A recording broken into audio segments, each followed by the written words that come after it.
शागिर्दनि जा मसइला जे उन्वान सां सेमिनार ऐं सिंधी शागिर्द तारीख़ जो मरकज़ी कन्वेंशन प्रेस क्लब हैदराबाद में थियो, जंहिंमें मुख़्तलिफ़ शागिर्द तंज़ीमुनि जे अॻवाननि, सियासी ऐं समाजी शख़्सियतुनि, वकीलनि, कलमकारनि शिरकत कई। इन मौक़े ते SST जी नई मरकज़ी बॉडी चूंडी वई, जंहिंमें सदर प्रदीप गुलाब ऐं जनरल सेक्रेटरी आतिफ बल्ला चूंडिया विया। अवामी तारीख़ जे अॻूणी मरकज़ी सदर एडवोकेट सजाद मंचांडे, सिंधी शागिर्द तारीख़ जे मरकज़ी सदर प्रदीप गुलाब, सिंधी हाली तारीख़ जे मरकज़ी सदर डॉक्टर दिलदार लगारी, सिंधी गर्ल्स स्टूडेंट तारीख़ जी मरकज़ी सदर कायनात डायरी समेत शागिर्दनि वॾे तादाद में शिरकत कई। अवामी तहरीक जे अॻवान एडवोकेट सजाद मंचांडे ख़िताब कंदे चयो त हिकु रिपोर्ट आहे त सिंध जे 76% शागिर्दनि खे सिंधी लिखणु नथी अचे।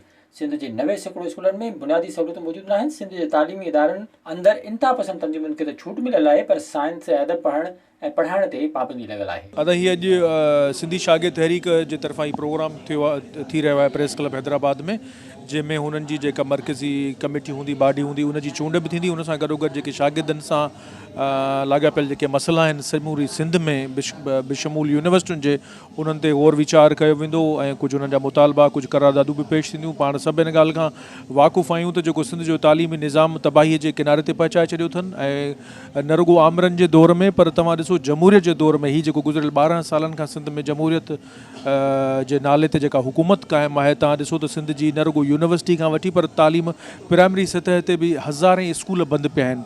ही प्रोग्राम जेको आहे असां अॼु SST जी कन्वेंशन आहे, सेंट्रल कन्वेंशन, ऐं उन सां गॾु प्रॉब्लम्स ऑफ स्टूडेंट्स ते सेमिनार आहे।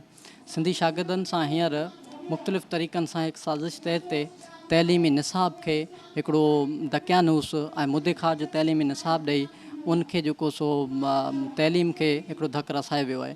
ऐं सिंध जे तइलीमी इदारनि में हींअर ॾिठो वञे त साफ़ु पाणी कोन्हे, सिहतमंद खाधो कोन्हे, ऐं जेके बि स्कॉलरशिपूं आहिनि उहो कामूरनि जा ॿार उन्हनि खे पंहिंजो ग़रीब ॼाणाई उन में करोड़नि रुपयनि जी जेको सो करप्शन करे उन में स्कॉलरशिपूं खाए, जेके बि फंड अचनि था उन्हनि फंड खाए। ताज़ो हिकिड़ी रिपोर्ट मुताबिक़ 11 कामूरनि जे ॿारनि जेको आहे उहो यतीमनि जे जेको फंड आहे एंडोमेंट फंड, उन मां 5 करोड़ जी करप्शन कई आहे। जेके बि तबका आहिनि सभिनी जी यूनियन ठहियल आहिनि, पर शागिर्द जेको हर महाज़ ते तमामु घणी तादाद में आहे। यूनिवर्सिटियुनि में तव्हां ॾिसंदा त ही प्रोफेसरनि जूं यूनिवर्सिटियूं आहिनि, लेक्चरनि जूं यूनियनूं आहिनि, पर शागिर्द जेके हज़ारनि जी तादाद में आहिनि उन्हनि जी का यूनियन कोन्हे। तंहिं करे असांजो मुतालबो आहे त जल्द खां जल्द यूनियन खे बहाल कयो वञे ऐं शागिर्दनि खे बि सियासत करण जो हक़ ॾिनो वञे। हुन जो त सिंध जे सभिनी तालीमी इदारनि जी इंतिज़ामिया माफ़िया बणिजी चुकी आहे, जेका रुॻो ज़ाती मफ़ादनि लाइ इदारनि खे इस्तेमालु करे रही आहे। विज़िट कयो अवामी आवाज़ मीडिया ग्रुप जी वेबसाइट awamiawaz.pk